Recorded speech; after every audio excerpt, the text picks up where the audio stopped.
Arsenal are in the Champions League final.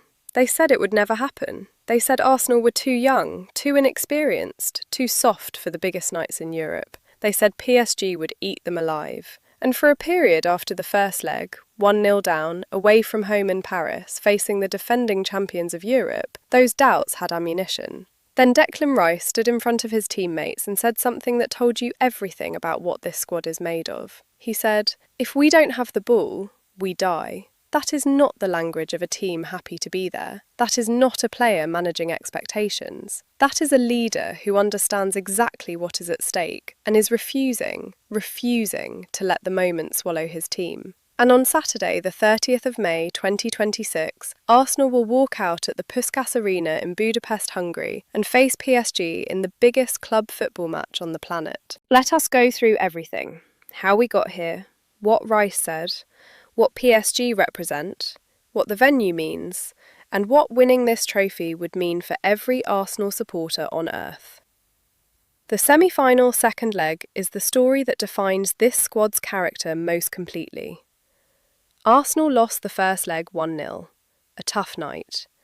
PSG showed exactly why they are the defending champions. Their midfield moved like water, constantly finding space, swapping positions, creating problems that were difficult to track and even harder to solve. Their energy was relentless and their intelligence was evident in every phase. 1-0 down, heading into a second leg in Paris. For most teams, that is where the season ends mentally before it ends on the pitch. Rice's pre-match message changed everything.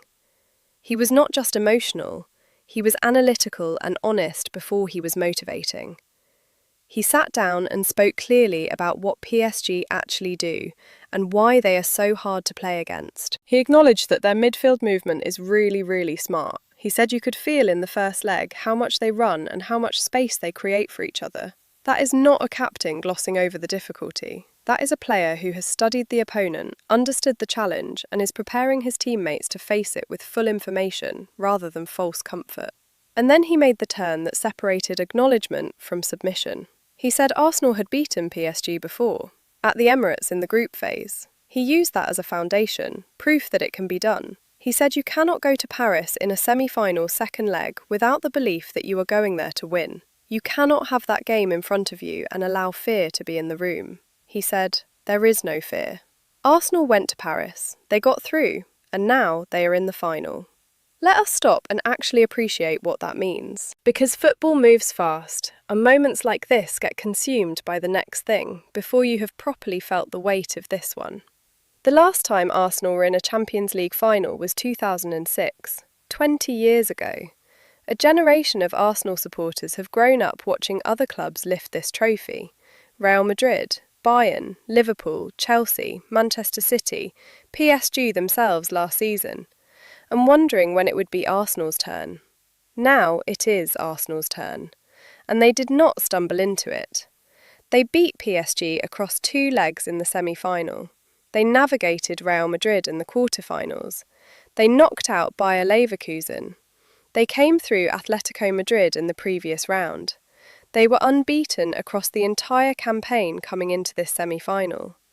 This is not a team that got lucky with a draw and rode their fortune. This is a team that has beaten genuine European heavyweights repeatedly across a full Champions League season. Rice said it directly. These big European nights are what you need to go through to become a trophy-winning side. Arsenal have been through them, every one, and they are still standing. Now let us talk about PSG honestly, because respect is not the same as fear, and understanding your opponent is how you beat them. PSG are the defending champions. If they beat Arsenal in Budapest, they become only the second club in Champions League history to win back-to-back titles in the modern era. The only other team to do it was Real Madrid, who won 3 consecutive between 2016 and 2018. That is the level PSG are operating at right now. Their midfield is the engine. Rice described it precisely. The movement between the lines, the intelligence, the relentless running. PSG's players do not have fixed positions in the way traditional teams do. They rotate, create space for each other, pull defenders into uncomfortable positions and then exploit the gaps that creates. One moment of concentration lost and PSG are through. That is what makes them dangerous, and that is what Rice was honest about. But here is what Rice was equally clear about. Arsenal know how to hurt PSG. They have done it already this season. The Emirates group phase win is not just a memory, it is evidence. It is proof, as Rice said, that this can be done. When you have stood on the pitch and beaten the team you are now facing in a final, you carry a different kind of energy into that game. You know the feeling of winning that specific battle.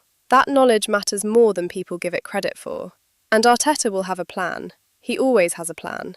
The tactical preparation he has delivered throughout this Champions League campaign, the structures that suffocated Atletico, the adjustments that neutralised Bayern in the group phase, all of that is pointing toward a blueprint for Budapest. The venue deserves its full attention, because this is not just a location, it is a stage with its own meaning. The Puskás Arena in Budapest opened on the 15th of November 2019. It was built on the same ground where the old Ferenc Puskás Stadium once stood, and when they constructed the new arena, the builders kept the original brick entrance walls from the historic building as a mark of respect for what was there before. Modern and historic in the same structure. The stadium holds 67,000 people. It is named after Ferenc Puskás, three-time European Cup winner with Real Madrid, one of the greatest footballers Hungary has ever produced, a man whose name carries the weight of genuine legend. UEFA President Alexander Ceferin called it the jewel in Hungarian football's crown. This will be the first time Hungary has ever hosted a Champions League final. The kickoff has been set for 1800 local time, earlier than in previous years. UEFA made the change deliberately to improve the matchday experience for fans, teams and the host city. Better logistics, better atmosphere from the start. 67,000 people. The first Champions League final ever held in Hungary, Arsenal versus PSG. Named after one of the greatest players European football has ever produced. If you are lucky enough to be there, and the costs are brutal, with full trips reportedly reaching £15,000, with flights above 3,000 and resale tickets listed above 6,000, you will be witnessing something that does not have a precedent in Arsenal's history. For everyone else, and that is most of us, this is what the Emirates screening is for. Not Budapest, but the place where this entire run was built. Surrounded by people who have lived every step of it. Before the match begins, there is something else worth knowing.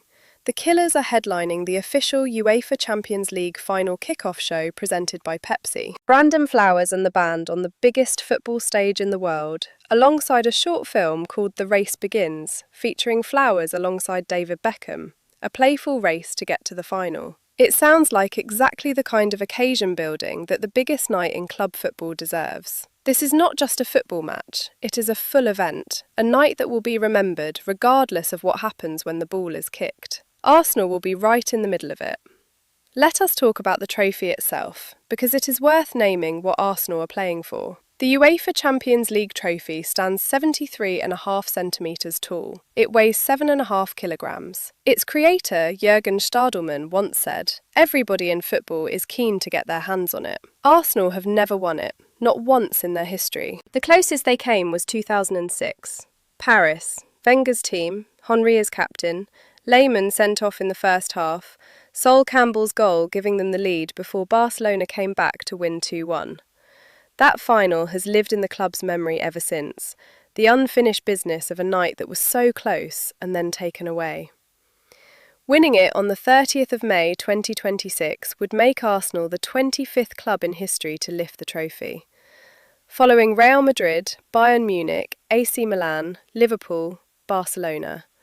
A landmark that puts Arsenal into a conversation they have been absent from for the entire Champions League era. And the rewards go beyond that single night.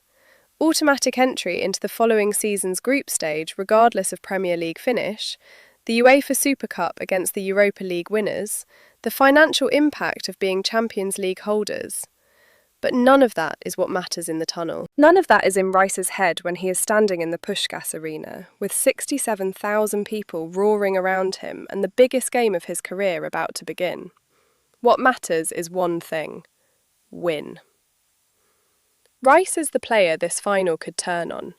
Not because Arsenal's other players are insufficient. Saka's importance is undeniable. Gyökeres arriving in form at exactly the right time is crucial. Saliba and Gabriel's partnership is among the best in European football. But because midfield is where this game will be decided. PSG's engine is their midfield movement. Rice has studied it, described it, understood it. If Arsenal control the midfield battle, if Rice wins the ball, starts attacks, drives forward when the moment calls for it, and limits the space PSG's players find between the lines, Arsenal have a massive chance. Rice has beaten PSG this season. He has been there. He knows the feeling. He knows it can be done. Arteta said it clearly. He demands magic moments from his players in the biggest games. He does not let standards drop. He does not accept participation as a substitute for winning. Rice said there is no fear. Arteta has demanded magic. The players have done the work. 20 years since the last final. One generation of supporters who watched it and another who has never seen it. A manager who has rebuilt this club from mid-table drift to the edge of history. 4 players who were there when Arteta first walked through the door and who are now central to the greatest Arsenal season in decades. A goalkeeper who may be called upon to save 4 one-on-one situations against the best finishers in European football. A left-back who was in tears at full time of the semi-final. A midfielder who stood up after a first-leg defeat and said, "If we don't have the ball, we die." Budapest is calling. The Puskás Arena is ready. On the 30th of May 2026, Arsenal Football Club have the chance to do something they have never done in their entire history. Declan Rice said there is no fear. Believe him. Come on, Arsenal. Let us do this.